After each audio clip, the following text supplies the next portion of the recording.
Hey everyone, welcome back to our channel. Today, we're cracking open a nutty topic, quite literally. Is opening nuts with your teeth bad for your teeth? Now, we've all been tempted to use our teeth as tools, especially when we're in a pinch.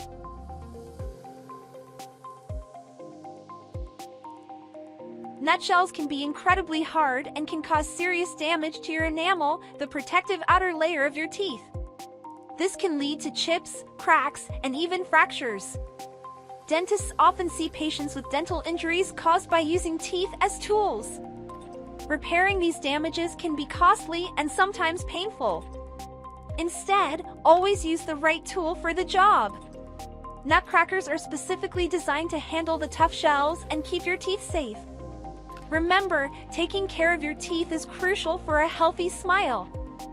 Avoid using them to open nuts, bottles, or anything else.